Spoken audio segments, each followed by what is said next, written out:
সবাইকে স্বাগত জানাচ্ছি বিডিভিউজ ইনফোটেইনমেন্টে। আপনাদের সাথে আছি আমি সুস্মিতা দাস।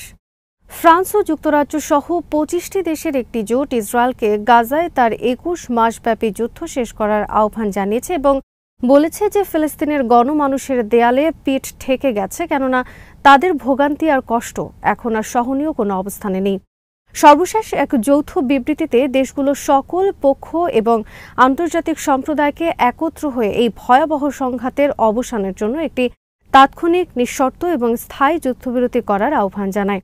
যুক্তরাষ্ট্র, কাতার এবং মিশর গাজায় যুদ্ধ থামাতে যে প্রয়াস চালাচ্ছে, এই ২৩টি দেশ তার প্রতিও সমর্থন ব্যক্ত করে। শক্তিশালী এই ২৩টি দেশের এই আহ্বানকে বিশ্লেষকরা গুরুত্বের সাথেই বিবেচনা করছেন এবং ফিলিস্তিন ইস্যুতে আশাবাদ ব্যক্ত করেছেন। বিস্তারিত এবারের প্রতিবেদনে।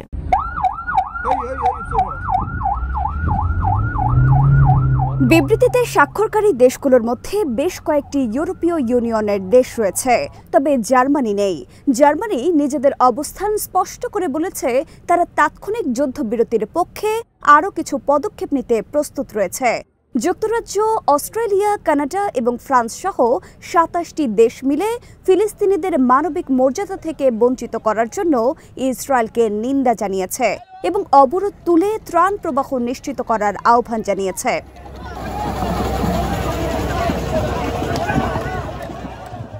বিবৃতিতে ইসরায়েল সমর্থিত বিতর্কিত সংস্থা গাজা হিউম্যানিটারিয়ান ফাউন্ডেশনকে বিপজ্জনক হিসেবে অভিহিত করা হয়েছে এবং বলা হয়েছে এটি ফিলিস্তিনিদেরকে তাদের প্রাপ্য মানবিক মর্যাদা থেকে বঞ্চিত করছে।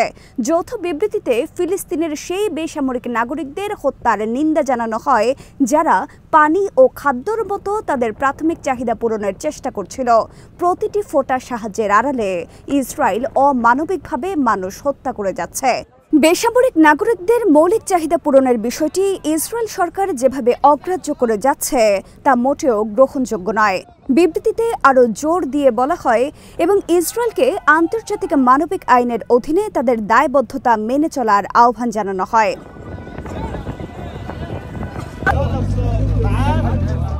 জাতিসংঘ আগে থেকেই গাজা হিউম্যানিটারিয়ান ফাউন্ডেশনের সহায়তার মডেলকে অন্তর্নিহিতভাবে অনিরাপদ এবং পক্ষপাতহীন মানবিক নীতিমালার লঙ্ঘন বলে বর্ণনা করেছে। এই ফাউন্ডেশনটি মে মাসের শেষের দিকে ১১ সপ্তাহের ইসরায়েলি অবরোধের পরে কার্যক্রম শুরু করে এবং এতে মার্কিন বেসরকারি ভাড়াটে সৈন্যদের মাধ্যমে ত্রাণ পৌঁছে দেওয়া হয়। এই প্রক্রিয়ায় জাতিসংঘ নেতৃত্বাধীন ত্রাণ ব্যবস্থাকে পাশ কাটিয়ে যাওয়া হয়। কেননা ইসরায়েল অভিযোগ করেছে জাতিসংঘ নেতৃত্বাধীন ত্রাণ ব্যবস্থা মূলত হামাস প্রভাবিত এবং এটি প্রকারান্তরে হামাসকেও সহায়তা করে। যদিও স্বতন্ত্র কোনো ফোরামেই যার যার মতো বিশ্লেষণ করে ইসরায়েলের এই অভিযোগের কোনো সত্যতা মেলেনি।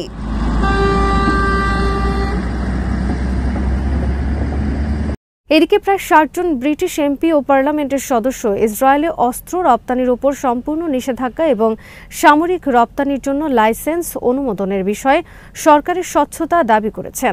তাদের এই দাবি গত ১৮ জুলাই একটি চিঠিতে ব্রিটেনের পররাষ্ট্রমন্ত্রী ডেভিড ল্যামি এবং ব্যবসা ও বাণিজ্য মন্ত্রী জনাথন রেইনল্ডসকে জানানো হয়েছে। চিঠিটি এমন সময় পাঠানো হয়েছে যখন ল্যামি গাজায় যুদ্ধবিরতি না হলে ইসরায়েলের উপর আরও নিষেধাজ্ঞার হুঁশিয়ারি দিয়েছেন। এর প্রতিক্রিয়ায় আইটিভির গুড মর্নিং ব্রিটেন অনুষ্ঠানে ল্যামি বলেন, গত কয়েক মাসে আমরা বেশ কিছু নিষেধাজ্ঞা ঘোষণা করেছি, এখনও আরও নিষেধাজ্ঞা আসবে এবং যদি আমরা আচরণে কোনো পরিবর্তন না দেখি এবং এই ভোগান্তির সমাপ্তি না ঘটে, আমরা সব ধরনের বিকল্প বিবেচনায় রাখছি।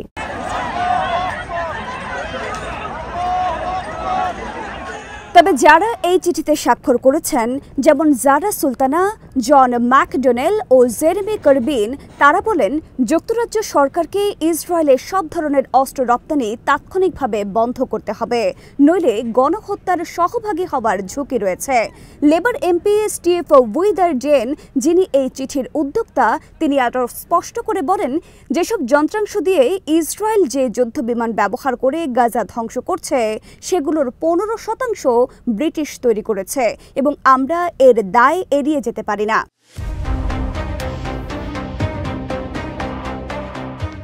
ব্রিটিশ কর্তৃপক্ষের অস্ত্র রপ্তানি লাইসেন্স ছাড়া এসব যুদ্ধ বিমান উড়তে পারত না, বোমা ফেলতেও পারত না। ব্রিটিশ এমপিদের এই চিঠিতে গত মাসে একটি সংক্ষিপ্ত সংসদীয় বিতর্কের পর এসেছে। 2023 সালের 7 অক্টোবর হামাস নেতৃত্বাধীন হামলার পর ইসরায়েলে অস্ত্র রপ্তানি লাইসেন্স নিয়ে কমন্সে এটি প্রথম বিতর্ক।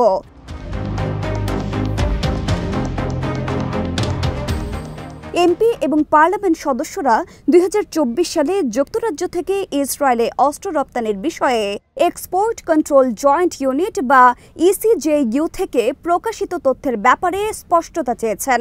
এই ইউনিটটাই সামরিক ও দ্বৈত ব্যবহারযোগ্য সামগ্রীর জন্য রপ্তানি লাইসেন্স তদারকি করে। গত মাসের বিতর্কে বাণিজ্য মন্ত্রী ডগলাস আলেকজান্ডার বলেছিলেন 2024 সালে অনুমোদিত 142 মিলিয়ন পাউন্ডের সামরিক রপ্তানি লাইসেন্সের বেশিরভাগই তৃতীয় দেশে পুনঃরপ্তানির জন্য, যার মধ্যে ন্যাটো মিত্ররাও রয়েছে। তবে চিঠিতে বলা হয়েছে ইসিজেইউ এর তথ্য অনুযায়ী 2024 সালে সামরিক পণ্যের জন্য অনুমোদিত 141.6 মিলিয়ন পাউন্ডের স্ট্যান্ডার্ড ইন্ডিভিজুয়াল এক্সপোর্ট লাইসেন্সের মধ্যে অর্ধেকেরও বেশি সরাসরি ইসরায়েলে ব্যবহারের জন্য অনুমোদিত।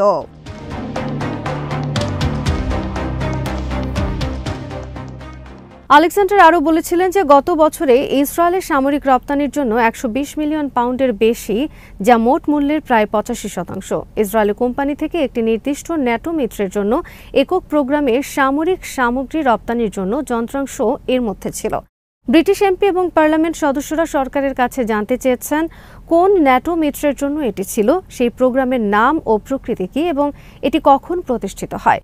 2024 সালের অক্টোবর থেকে ডিসেম্বর এই 3 মাসের মধ্যে 127.6 মিলিয়ন পাউন্ডের ইন্ডিভিজুয়াল লাইসেন্স দেওয়া হয়েছিল। এর বেশিরভাগই ছিল সামরিক রাডার এবং টার্গেটিং সিস্টেমের জন্য। অথচ ঠিক এই লেনদেনের আগে নতুন নির্বাচিত লেবার সরকার, যা তখন ইসরায়েলের জন্য প্রায় 30টি অস্ত্র রপ্তানি লাইসেন্স স্থগিত করেছিল। এরপরও কিভাবে এতগুলো লাইসেন্স দেওয়া হলো, এমপিরা তাও জানতে চেয়েছেন। উইদারডেন বলেন, সরকারের কাছে অস্ত্র রপ্তানি নিয়ে আরও স্বচ্ছতা চেয়ে বারবার আবেদন করা হলেও এখন পর্যন্ত কোনো উত্তর পাওয়া যায়নি। আমরা হয়তো যুদ্ধ থামাতে পারবো না, তবে আমরা অন্তত এটুকু করার চেষ্টা করছি যাতে বেসামরিক নাগরিকদের যারা নির্বিচারে হত্যা করছে তাদের ব্যাপারে আমরা নির্মোহ হতে পারি।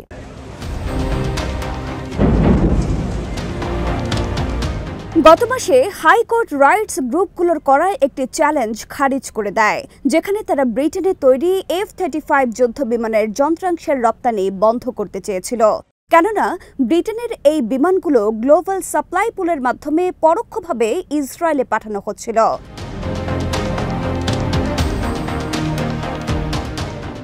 এই মামলাটি 20 মাস ধরে চলার পর আদালত তা নিষ্পত্তি করে দেয়। রায় বিচারপতিরা বলেন, তারা মনে করেন এটি নির্বাহী বিভাগের আওতাধীন একটি বিষয়, যা নিয়ে সরকার সংসদের কাছে এবং ভোটারদের কাছে জবাবদিহি করতে বাধ্য, তবে আদালতের কাছে নয়।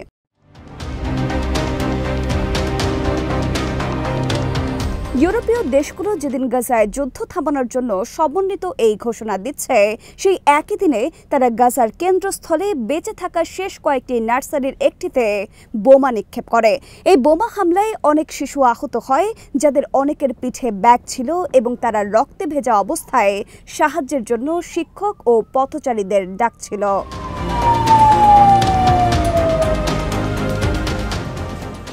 গাজার পরিস্থিতি সাম্প্রতিক দিনগুলোতে আরও অবনতির দিকে গেছে জানিয়ে সম্প্রতি ওয়ার্ল্ড ফুড প্রোগ্রামে জানিয়েছে গাজায় ক্ষুধার সংকট এখন মরিয়া হয়ে যাওয়ার পর্যায়ে পৌঁছেছে।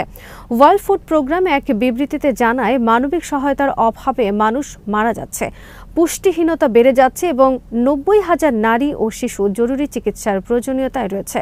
প্রতি 3 জনের মধ্যে একজন দিনের পর দিন না খেয়ে আছে। গাজার স্বাস্থ্য মন্ত্রণালয় এই সতর্কতা পুনর্ব্যক্ত করে জানায়, অন্তত 19 জন ফিলিস্তিনি রবিবার ক্ষুধায় মারা গেছে এবং আরও শত শত পুষ্টিহীনতায় ভুগছে, যারা যে কোনো সময় মারা যেতে পারে। শত শত মানুষ যাদের দেহ ইতিমধ্যে ক্ষয়ে গেছে, তারা অনতিবিলম্বে মৃত্যুর ঝুঁকিতে রয়েছে ক্ষুধার কারণে। মন্ত্রণালয় আরও জানায়, 2023 সালে যুদ্ধ শুরু হওয়ার পর থেকে অন্তত 71 জন শিশু অপুষ্টিতে মারা গেছে এবং আরও 60,000 শিশু গুরুতর অপুষ্টির লক্ষণ দেখাচ্ছে। وإن هذا العدو المجرم النازي এদিকে গত সপ্তাহে হামাসের সশস্ত্র শাখা কাসাম ব্রিগেডসের মুখপাত্র আবু ওবেদা জানান, একটি বিস্তৃত যুদ্ধবিরতির অংশ হিসেবে হামাস একাধিকবার গাজায় আটক সব বন্দীকে একসাথে মুক্তি দেওয়ার প্রস্তাব দিয়েছে, কিন্তু ইসরায়েল এই প্রস্তাব প্রত্যাখ্যান করেছে।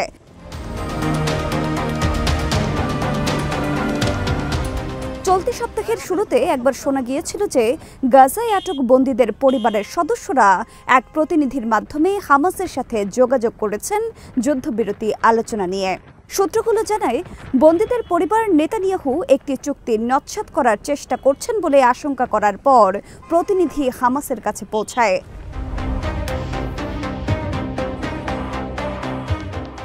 হামাস ও ইসরায়েল জানুয়ারিতে একটি 3 ধাপে ক্ষণস্থায়ী যুদ্ধবিরতিতে পৌঁছেছিল, কিন্তু মার্চে ইসরায়েল কয়েকজন বন্দীকে উদ্ধার করে এবং গাজায় আবার বোমাবর্ষণ শুরু করে। ফলে এই চুক্তি ভেঙে যায় এবং হামাসের সাথে স্থায়ী যুদ্ধ অবসানের আলোচনা শুরুর আগেই তা শেষ হয়ে যায়।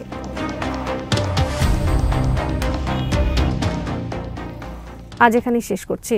সমরাস্ত্র, প্রতিরক্ষা ও কূটনীতির নানা তথ্য জানতে চোখ রাখুন বিডিভিউজ ইনফোটেইনমেন্টে। চ্যানেলটি ভালো লাগলে সাবস্ক্রাইব করুন, সংযুক্ত থাকুন আমাদের ফেসবুক পেজে।